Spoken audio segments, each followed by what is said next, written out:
بسم الله الرحمن الرحيم هل أتاك حديث الغاشية وجوه يومئذ خاشعة عاملة ناصبة تصلى نارا حامية تسقى من عين آنية ليس لهم طعام إلا من ضريع لا يسمن ولا يغني من جوع وجوه يومئذ ناعمة لسعيها راضية في جنة عالية لا تسمع فيها لاغية فيها عين جارية فيها سرر مرفوعة وأكواب موضوعة ونمارق مصفوفة وزرابي مبثوثة أفلا ينظرون إلى الإبل كيف خلقت وإلى السماء كيف رفعت وإلى الجبال كيف نصبت وإلى الأرض كيف سطحت فذكر إنما أنت مذكر لست عليهم بمسيطر إلا من تولى وكفر فيعذبه الله العذاب الأكبر إن إلينا إيابهم ثم إن علينا حسابهم. السلام عليكم ورحمة الله وبركاته.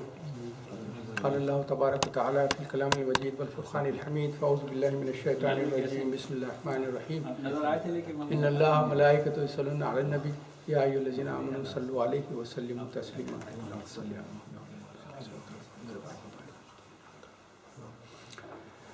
رب اشرح لي صدري ويسر لي أمري واحلل عقدة من لساني يفقهوا قولي. سبحانك لا علم لنا إلا ما علمتنا إنك أنت العليم الحكيم. Inshallah, today we are going to cover the translation and tafsir of Surah Al-Ghashiya, that's chapter or Surah 88. The meaning is the covering. This is one of the names given to the Day of Judgment.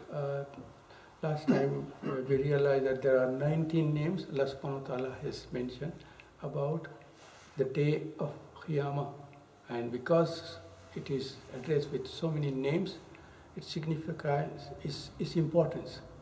Something which is very important, you try and give different names and from time to time remind you what is going to happen. So it's not one thing which is going to happen on the Day of Judgment, but it's going to be several things happening. The earthquakes, the fire, the clouds, and the darkness, the sun coming nearer, the extreme heat, so on and so forth. It's a different places, different things are described. But here we are going to concentrate on the topic of Ghashiya. Ghashiya is covering. It's a complete darkness throughout the whole world. The whole world will be somewhat in complete darkness. You can imagine in the pitch darkness night when you can't even see your hands. There are no stars, no light, nothing at all. Everything, all the lights will be completely disappeared and it will be pitch dark night, and that's going to be a covering. So Allah subhanahu wa ta'ala is just telling us about this covering. أعوذ بالله من الشيطان الرجيم بسم الله هل أتاك حديث الغاشية. Have the details of the happening on the day of the final covering came to you? It's a question. Still, you do not plan for that day, what you have to be coming across, what you are going to face on that day. It is a question for us to remind that if you know it is going to happen, what have you done for it? How you are preparing yourself to face that day. The second word, وجوه يومئذ خاشعة. Now, before I start giving the translation, this whole surah consists of 26 ayah. And the main theme is the 3 points which are discussed in the Quran: Tawheed, Risala and Akhirah. Oneness of Allah subhanahu wa ta'ala and the Prophet sallallahu alaihi wasallam and the MBEs sent. And the most important thing is Akhirah, which is hidden away from us and we don't care it. So that is the reminder from Allah subhanahu wa ta'ala to us from time to time, because Allah subhanahu wa ta'ala wants to save us from the hellfire and his anger and wrath. 3 things are discussed here, and then it's explaining that after that day, on the day of judgment, the whole of the humanity is going to be collected, but they are going to be divided in 2 groups. In Surah Al-Ghashiya it says 3 groups, but at the end there are going to be only 2 groups. One group which is going to go to heaven, the other group which is going to hellfire. This is the description of 2. And Allah subhanahu wa ta'ala describes in detail about the 2 groups, which are going to the hell and which are going to the heaven, and what is happening to them, both the groups in details. And finally, Allah subhanahu wa ta'ala is saying that, O Prophet sallallahu alaihi wasallam, your duty is just to convey the message. It's not your responsibility that we will be asking you that what is the result. We are not looking at the results. We are looking at the effort and the work you are doing. That is all you are answerable, not what you have achieved. Because Nuh alayhi salam did the dawah for 950 years. How many people accepted Islam? A few. So Allah subhanahu wa ta'ala is not saying that, okay, after 950 years, how many thousands you have converted? No. What you have done, that is only your responsibility. The answer and the results is nothing to do with you. It is for us to give hidayah. Your job is just to convey, do the dawah. The hidayah is going to come from us. So this is the gist of this surah. Now Allah subhanahu wa ta'ala is describing 6 points of the people who have rejected the prophets, the call of Allah subhanahu wa ta'ala. Wujuhi yawmaizin qashiya. Faces on that day will be downcast, humiliated. The second thing, amilatun nasiba, laboring, wearing, tired, exhausted, because they were competing for this world. They were misguided. So all the effort and exercise and tiresome work they were doing just to earn the living for the pleasure of this world, not for the akhirah. That doesn't mean that we should not work hard. We have to work hard. There is a difference between working hard for looking after your family, to feed your family, to prepare for the akhirah. If you're eating, just think, oh, Allah subhanahu wa ta'ala, I'm eating it so that I've got enough energy to do virtuous deed. So that food becomes an ibadah for you. And if you're working and struggling hard to earn money, to feed yourself and your family, all that hard work becomes an ibadah for you. But on the other hand, if your niyyah is to become rich, to compete with others, to have a better place in this world, so that you can get proud and say that I have done this and this and this, that is going to be a shameful thing on the day of judgment, because that's what's going to. They have been working hard, exhausted, tired, so on and so forth, wearing and tired and exhausted and misguided, because they have done nothing for the akhirah. And this one of the things I want to mention is in Hassan Basri radiallahu ta'ala says, Umar bin Khattab radiallahu ta'ala, when he was the Khalif, he traveled to Syria. And then while he was visiting, lots of people came and visit him, and he saw one of the Christian monk who came and who looked at him, an old man, very thin, dry hands, skin is very dry, and you can see from his face he has been working very hard, not sleeping properly in the night, not eating properly, so that he is worried about the akhirah and he is doing all sorts of things, thinking what this is the right thing to do. Then Umar saw him and cried. And people asked, why are you crying? He said, I'm looking at this man who is struggling and doing all sorts of things, but at the end, the result is not going to be good for him. Because if he hasn't accepted the faith brought and the guidance brought by Rasul Sallallahu Alaihi Wasallam, if he is still sticking to his old faith and old customs and so on and so forth, all his hard work is gone, of his no benefit at all.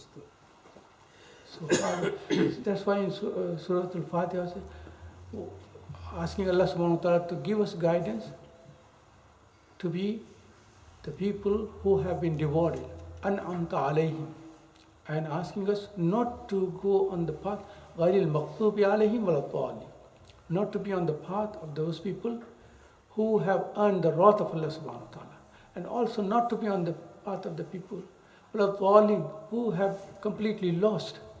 They think they are doing good deeds, but they are lost. Their good deeds are not going to earn any virtues or any results on the day of judgment. Tasla narin hamia, entering the burning fire. The burning fire, as you know, on the day of judgment, the nar is going to be brought. And one of the hadith says it has got 70,000 ropes to hold this hellfire, and each rope will be held by 70,000 angels trying to stop this fire. Otherwise the fire is going to come and engulf the whole of the humanity standing. So the fire is going to be held back from coming near the people, but that will be brought on the day of judgment. Tasla narin hamia, entering the burning fire. Tusqa min ainin aniya, burning hot water to drink for those unbelievers who are thirsty. They are very thirsty, they want to drink. What is going to be offered to them is burning and hot water. Laysa lahum ta'amun illa min zari, burning hot water to drink, and there will be no food for them except that from the thorn tree, which is bitter, foul and spiky. Because they will be hungry, they want to eat something, and this is all that's going to be offered to them. Allahumma hafizna. One of the things about these ayah, whenever we are reciting Qur'an al-Kareem, when these ayah comes, we have to show some response that we are part of this audience of Al-Qur'an al-Kareem. When anything disturbing and explains the wrath and anger of Allah subhanahu wa ta'ala, always say, Allahumma hafazna, Allahumma hafazna, Allahumma hafazna. Oh Allah, protect us from your wrath and anger.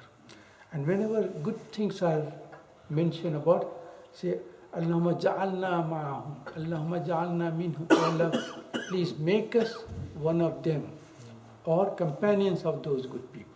So these 6 things which we have mentioned is La yusminu wa la yughni min ju'.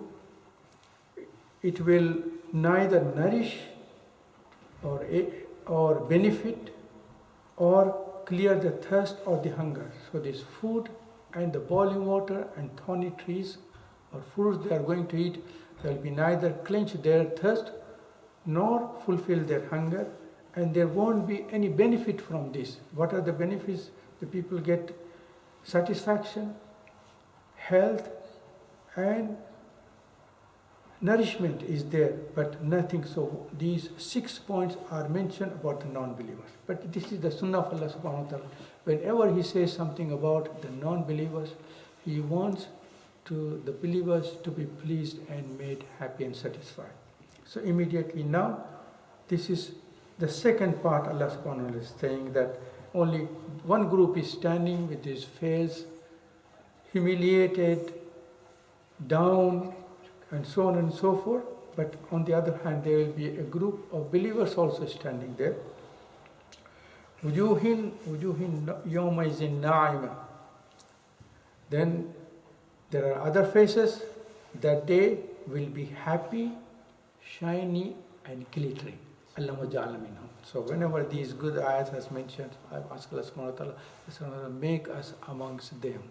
And whenever his wrath and anger is there, Allahumma hafazna. Wujuhi yawma idhin na'ima li sa'iha radiya.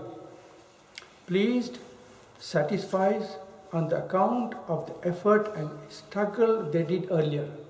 So one group which has done all this life struggle to earn the wrath of Allah subhanahu wa ta'ala and anger of Allah subhanahu wa ta'ala. But there is another group which is struggling hard, making effort to please Allah subhanahu wa ta'ala. So all those faces on that day they will be satisfied on the account that all their efforts and struggle were did earlier is going to show pleasure of Allah subhanahu wa ta'ala. Fi jannatin aliyah. Please satisfy on the account of the effort they did, and they will be in a high supreme garden.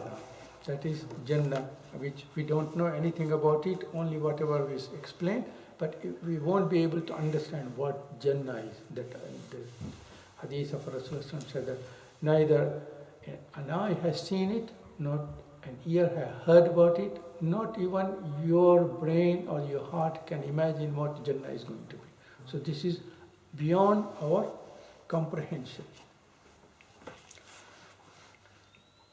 Fiha aynun jariya. There will be springs around this, and these is and at the moment la tasma fiha laghiya. There won't be any useless talk they are going to hear. In this world, lots of things are going around. Gossips are going, lies are going on, backbiting is going on, all sorts of things are going on. But there in Jannah, there won't be any useless talk. Fiha aynun jariya. There will be springs flowing, streams flowing, and these will be what we know about the springs in Jannah, 3 types of them.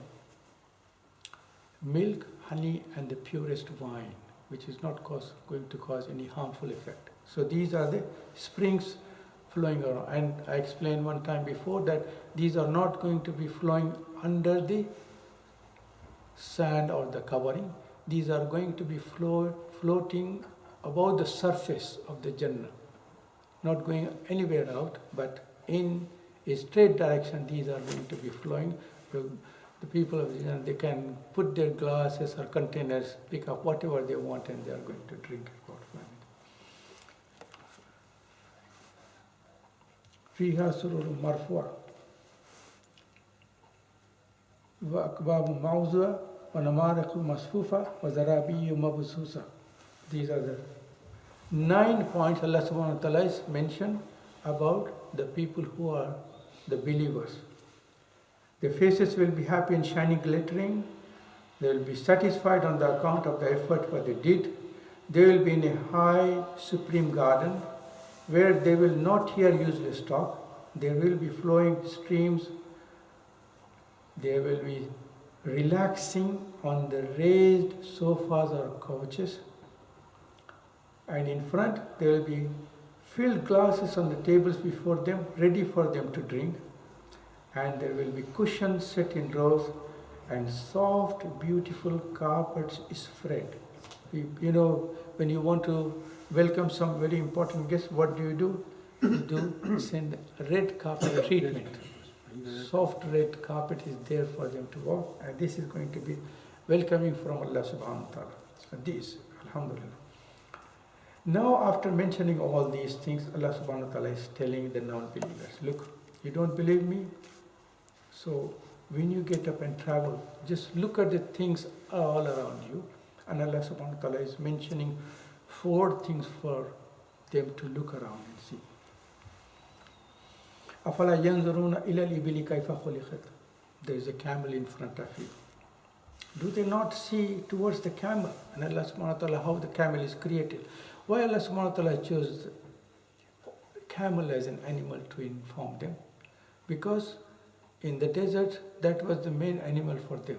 The cows were there, the sheep were there, the other animals were there, but the camel was very important for them. What is the significance or importance of the camel for discussing here? The camel is a tall animal, okay, and this animal can be used for carrying weight if you want to transfer weight from one place to another. The second thing is you can use this animal to climb, and then mounted on that animal, it will transfer the human beings. The third thing is that if you want to mount this animal, for the other animals you have to climb, but you can make this animal sit on the ground. It's easy for you to transfer yourself on the back. Another important point is that Allah subhanahu wa ta'ala made this animal very special. It can eat any sorts of vegetation, because some animals are very particular about eating something, but this animal can eat anything. And because of the long neck, it can move towards high trees and pick up leaves from different places. Second important thing is, once this animal feeds itself and drinks the water, it can travel and work for you for 10 days without drinking or eating. And it has got a pouch in itself where it collects the water that is sufficient for that animal for 10 days. So it's not thirsty for 10 days. So this is the benefit of the camel Allah subhanahu wa ta'ala has mentioned. Then Allah subhanahu wa ta'ala says, وَإِلَى السَّمَاءِ كَيْفَ رُفِعَتْ. Look at the skies, high, wide, look at the color. The sky, during the day you have got sun bringing the light. Same sky during the night, it is calm, giving you comfort. It has got moon and stars to give you light, and gives very beautiful picture if you look in the night into the skies. Then it says, وَإِلَى الْجِبَالِ كَيْفَ نُصِبَتْ. And look at the mountains, how they are rooted. They are like pegs holding the earth from moving or trembling. وَإِلَى الْأَرْضِ كَيْفَ سُطِحَتْ. And look at the earth, how it is spread for you to travel. It is very strong. The earth is a source of vegetation. And Allah subhanahu wa ta'ala has made the whole of the earth prayer mats for the Muslims. You don't have to look if you are traveling, where is the mosque? Without the mosque you can't pray. No. The whole of the earth is made a prayer mat. Wherever you travel, you can pray anywhere in the world. SubhanAllah. Then Allah subhanahu wa ta'ala says, فَذَكِّرْ إِنَّمَا أَنْتَ مُذَكِّرْ. So, remind. You are only to remind. The job of the prophets and their duties and main purpose is to pass on the message. They give guidance and reminders to the humanity, to pull them away from the hellfire, to guide them to the heaven. لَسْتَ عَلَيْهِمْ بِمُسَيْطِرٍ. So he will be punished by Allah subhanahu wa ta'ala with a great measure.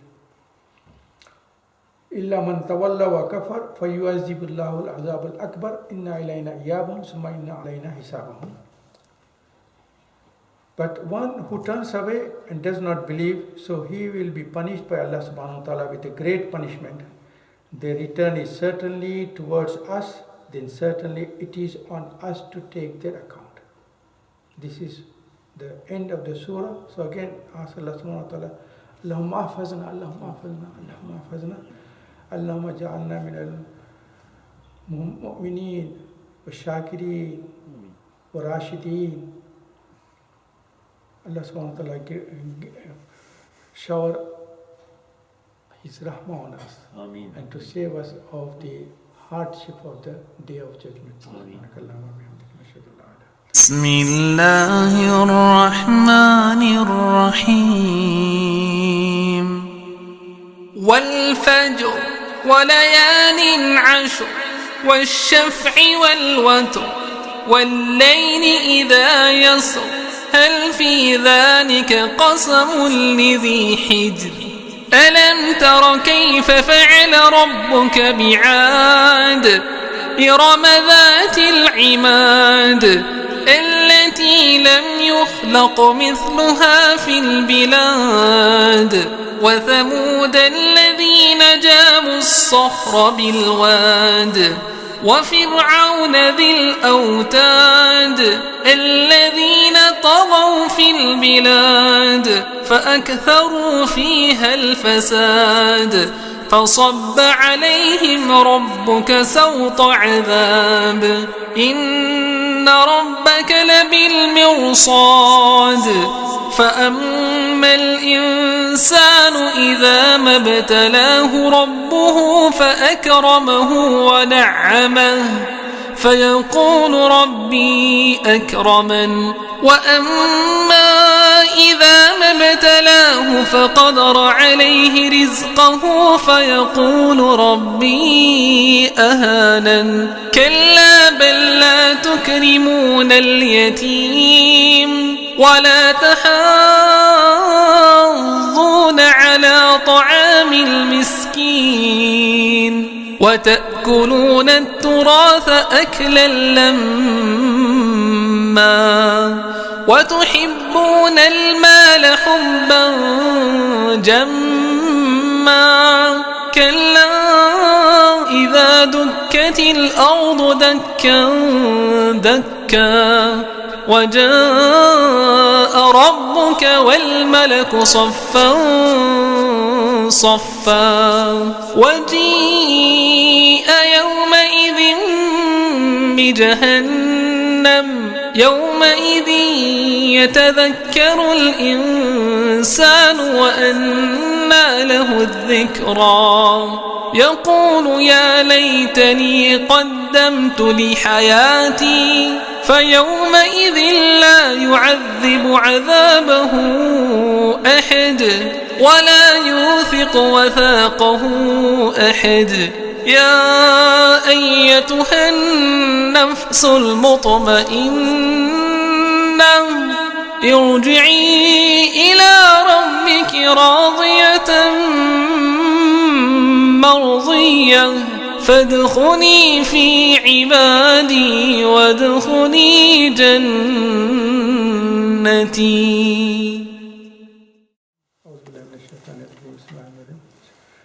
Again, this surah is all the surahs of the last juz are mainly reminders us from the day of judgment coming on, to remind us to be obedience to Allah subhanahu wa ta'ala, to prepare ourselves from the akhirah. Wal-Fajr, wal-Layalin Ashrin, wal-Shafi, wal-Watri, wal-Layli Iza Yasr. By the dawn or the morning which comes. If you look at only this ayah, if there's an Urdu share, हमारे से अहले खिरत को यकीन हक़ के लिए, हमारे से अहले खिरत को यकीन हक़ के लिए अगर रसूल ना आते तो सुबह काफ़ी थी. Even if you wake up early before the dawn comes and see, go to a high place and look at the sun rising and how the whole world, which is like a dead thing, gradually started coming to life is coming. You start seeing people getting up, moving around, and you start hearing noises. The activity starts growing up. So suddenly something which was dead is coming to life. So that's why it says that even if you look at the sunrise, at the dawn and the sun coming up, you imagine that there is something, Allah subhanahu wa ta'ala is there who is giving life to everything, the humanity and the whole of the creation was dead, and everything is coming to life. Because the sleep is explained as the sister of death. There's a person who is sleeping like somebody who is dead. Okay, as soon as they wakes up, the life is there. Wal-Fajr, by the dawn. Allah subhanahu wa ta'ala is making an oath of 5 things here. Okay, Wal-Fajr, the first is the dawn, and the night, and the 10 nights, and even and the odd, and the night when it travels. For one who has senses, these items are surely worth being sworn by. So, Wal-Fajr, wal-Layalin Ashri, wal-Shafi, wal-Watri, wal-Layli Iza Yasr, hal fi zalika qasamul ladhi hijr. What about the 10 nights? These are the 10 nights of Zulhijjah, at the time of the Hajj time. Some Mufassirin has mentioned it's the 10 nights of the Ramadan, also the last 10 nights, but anyhow, this is the description. We don't want to go into the description. وَالشَّفْعِ وَالْعَطْرِ, the even and the odds. There are 36 explanations given in the books of Tafsir what is even and what is odd. I don't want to go into details, but Allah subhanahu wa ta'ala is mentioning. The one thing they have mentioned is that this is the Arafah and the day of sacrifice. Or one Mufassira says the even and the odd, the odd is the one who is Allah subhanahu wa ta'ala. He's unique, he's one. There's nothing like him. Wallahu ahad. And the even are all the creation. They are in pairs. And you will always have, there won't be unique. Because if you look at a man, there will be another man like that person. If you look at a woman, there will be another woman like this.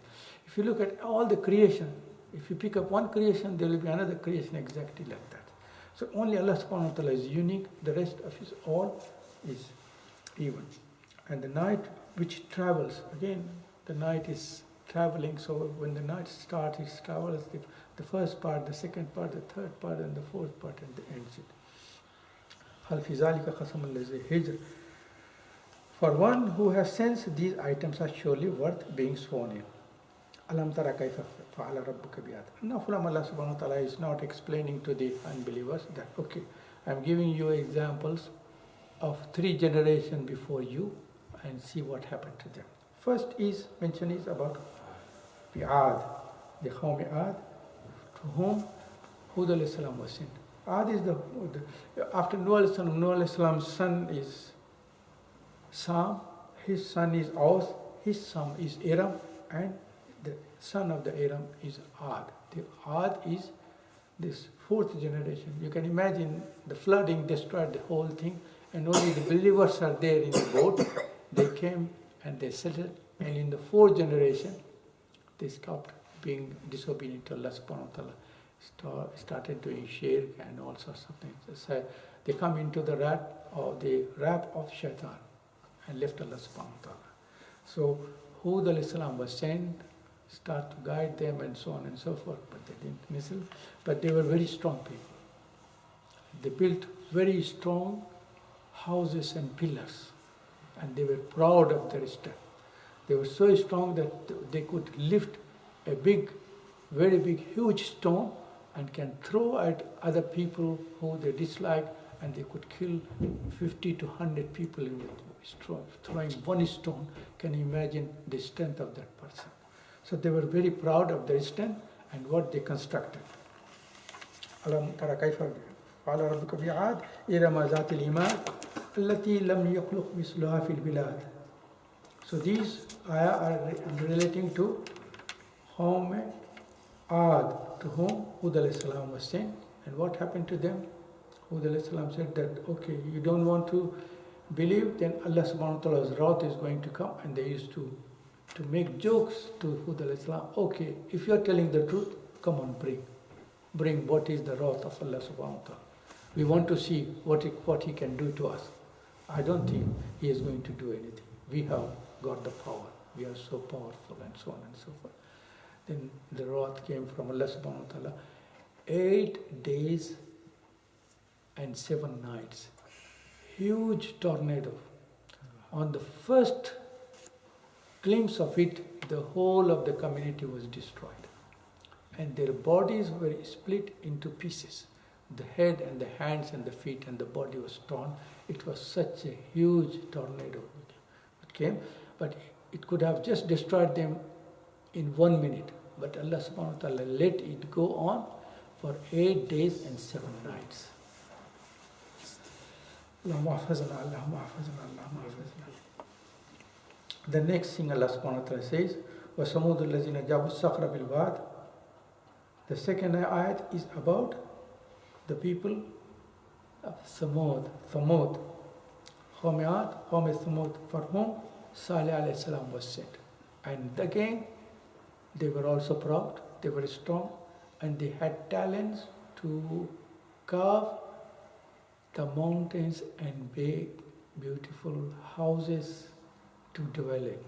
Still, Enjoyed it. Okay, I've got about 13 pictures here. When you have time, look, every person can look into them. The beautiful houses they used to make in the, but after the tafsir you can have a look. 13 pages of them, beautiful of them, you can have a look. But these were all proud, they can do anything they like. They can carve houses inside the mountains. And you know about what happened is, they asked Salih al-Salam, we can only accept you if you bring a she-camel from this mountain, and as soon as it comes, it should give a birth. Then only we will accept. Salih al-Salam made dua, Allah subhanahu wa ta'ala accepted his dua. In front of them, the mountain cracked. And the she-camel came, sat down and gave birth to a child. So for them to believe. Then Salih al-Salam said that because you wanted to test Allah subhanahu wa ta'ala, Allah subhanahu wa ta'ala is going to test you. What is that going to happen? Say, okay, all the water of this whole place, one day it will be for this she-camel and the child. No of the animals nor of the human beings going to touch or drink water. The second day is for you. Drink as much as you like, okay, fill up your containers and so on and so forth. But the second day you can use it. Again, third day. So alternate days this is going to happen. So this happened for a couple of times. Could be months or so on and so forth. After that they got fed up and they say, what's this? Our animals are thirsty. We want the water every day. No, why we have to wait? So ultimately what they did, asked one of the men to cut the feet of the she-camel. Once this happened, the child ran and disappeared into the mountain where they came from. And Allah subhanahu wa ta'ala punished them with a severe noise which broke their ears, and the brains were completely smashed with this severe noise. And they were all destroyed completely. Allahumma hafazna, Allahumma hafazna, Allahumma hafazna. The next thing Allah subhanahu wa ta'ala is telling is about وَفِرْعَوْنَ ذِي الْأَوْتَادِ, and the Pharaoh, the possessor of pegs and rods. What all these did? الَّذِينَ تَغَوْا فِي الْبِلَادِ فَأَكْثَرُوا فِيهَا الْفَسَادِ. They all rebelled in the cities, thus they increase in corruption in themselves. What Pharaoh, why Pharaoh is mentioned with Autad, means the pegs and the rods. He used to, whenever he used to travel, he used to have a caravan carrying all these rods for the tents to be done, number one. Number two is whenever he wanted to punish, he used to put the person on the ground and their both hands and both feet were pierced into the sand with these metal rods. And this is one thing for us to remember, that Bibi Asya, the wife of Pharaoh, when he realized he has accepted Islam, she said that change your idea and start worshipping me. She said no. She said otherwise I'm going to punish. She said do whatever you want. So he put her body on the ground and both hands and feet were pierced into the sand with the metal rods. And then she prayed, Allah subhanahu wa ta'ala, make a house in Jannah for me. And Allah subhanahu wa ta'ala accepted her dua. A huge palace was created for her and placed in the Jannah for her. So, but anyway, then very big stone was thrown on her body, which smashed her body. So this is Fir'aun Azil Autad. So Fir'aun is also mentioned, always mentioned, that the one who carries had the rods and the pegs. الَّذِينَ تَغَوْا فِي الْبِلَادِ فَكَثُرُوا فِيهَا فَصَبَّ عَلَيْهِمُ الصَّوْتَ عَذَابًا. Then what happens for all this? So your Rabb poured on them a portion of the punishment. إِنَّ رَبَّكَ لَبِالْمِرْصَادِ, and your Rabb is certainly watchfully waiting. I heard this tafsir of this surah with Maulana Qasim in Croydon Mosque. When he mentioned this one, he tried to explain what that means. Inna rabbaka labil mirsad, your Rabb is certainly watchfully. He gave an example of a tiger which comes if the tiger sees or the lion sees a herd of animal coming, then try to bury themselves so that nobody sees where the tiger or the lion is hiding. Just waiting for everybody to come near, then only jump and catch them. Labil Mirsal, he said that you don't see him, but he's very, very carefully watching you to take the revenge on you. Inna rabbaka labil mirsad. فَأَمَّا الْإِنسَانَ إِذَا مَا ابْتَلَاهُ رَبُّهُ فَأَكْرَمَهُ وَنَعَّمَهُ فَيَقُولُ رَبِّي أَكْرَمَنِ وَأَمَّا إِذَا مَا ابْتَلَاهُ فَقَدَرَ عَلَيْهِ رِزْقَهُ فَيَقُولُ رَبِّي أَهَانَنِ. So for mankind, what happens is, whenever Allah subhanahu wa ta'ala tries him with honoring him and favoring him, then he says, my Rabb has honored me. Lots of benefits of this world are given to him. Then suddenly he says, okay, my Rabb is kind and he given and honored me. But at the same time, and when the situation changes, when he tries to test him by restraining on him his provisions, he says, my Lord has disgraced me. So when good things come, you say that Allah has honored me. When some trials and tribulations come, that, oh, Allah subhanahu wa ta'ala has disgraced me. But Allah subhanahu wa ta'ala says, no, no, no. Kalla. It's not the situation. Both the things are given to see how you are going to behave. When Allah subhanahu wa ta'ala's Rahman Nema comes, say, Alhamdulillah Rabbil Alameen. This is not from what I have done. It is only given by Allah subhanahu wa ta'ala who guided me. When trials and tribulations comes, you have to observe patience and sabr. Rasulullah said that the situation is of mu'min is rewarding in both whatever happens. If Allah subhanahu wa ta'ala gives him rahmah and ni'mah, he is grateful to Allah subhanahu wa ta'ala.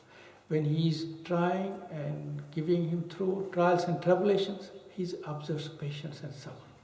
Both ways it will be rewarded by Allah subhanahu wa ta'ala. Allah subhanahu wa ta'ala says, no, kalla. What happens?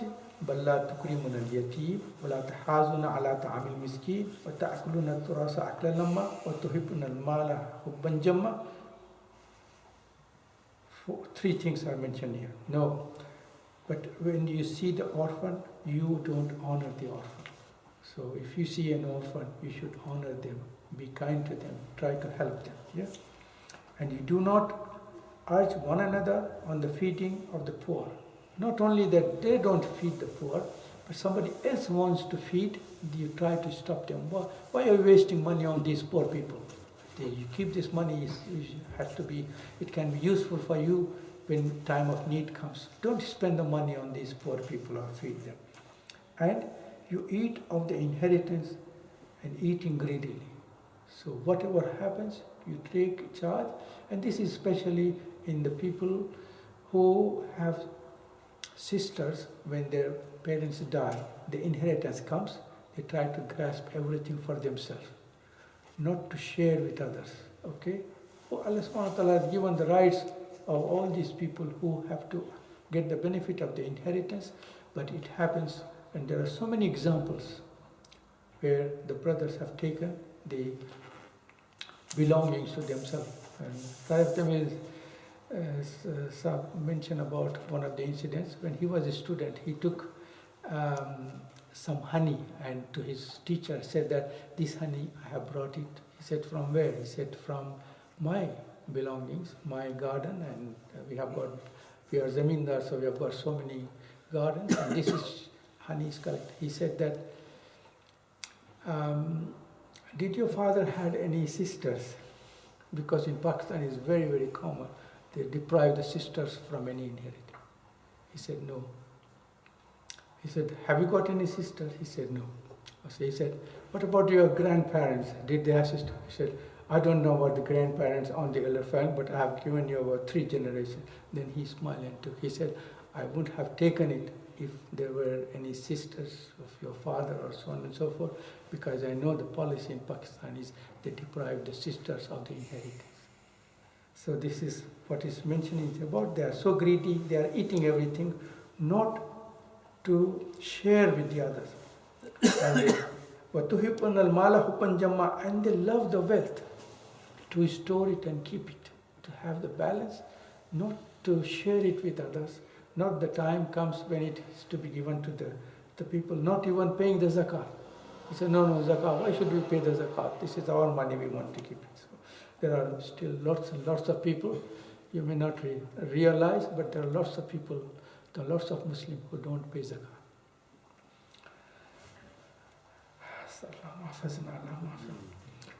كلا إذا دكت الأرض دكا دكا وجاء ربك والملك صفا صفا وجيء يومئذ بجهنم يومئذ يتذكر الإنسان وأنى له الذكرى.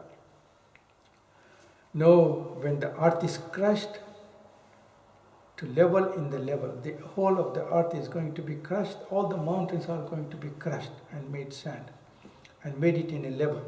And your Rabb comes with the angels in the rank after the rank. So on the day of judgment, Allah subhanahu wa ta'ala is going to come, and the angels will come in the ranks and the ranks and the ranks and stand man. So on that day, hell will be brought near, and on that day, man will be mindful, thinking, oh, this is the day which was mentioned to me. But that mindfulness will be of no use. But his being mindful on that day will be of no use to you. Astaghfirullah. Even the virtuous people will be feeling sad for any sins they have committed, and even the virtuous deed they did, we could have done better than what we have done. And thinking that, oh, we could have spent that time instead of wasting earning some virtues, because this is the day of examination is finished now, this is the day of reward.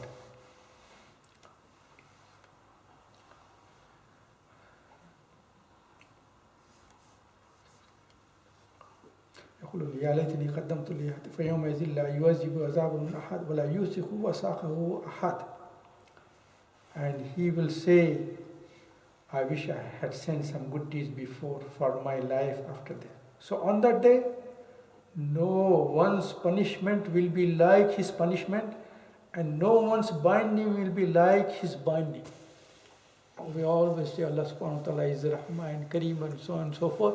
But on that day of judgment, you will see the wrath of Allah subhanahu wa ta'ala. And there won't be any wrath bigger than Allah subhanahu wa ta'ala.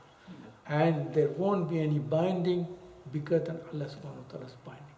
So as He is so wide and so great and so important on Rahma and Kareem, on being peaceful to us, but on that day you will see the other side of Allah subhanahu wa ta'ala, the wrath and anger and the punishment and the binding of Allah subhanahu wa ta'ala. So Allahumma hafazna, Allahumma hafazna. Ya ayyatun nafsul mutmainna, now satisfying to the believers. And this is what is going to happen at the time of death. When the mu'min and the believers are dying, at that time angels are going to come near that person, because facing the death is very, very severe situation, and the person is very fearful, and that person needs some comfort, some very kind words to take the fear out from that person, because this is a new place that person is going to travel. This end is finished, this life is finished now. There is going to be starting of the next life, and we fear what is going to happen. So that is the time for these angels to come and give comfort to us, saying that Ya ayyatun nafsul mutmainna irji'i ila rabbiki radiyatan mardiyah fadkhuli fi ibadi wadkhuli jannati. O peaceful soul,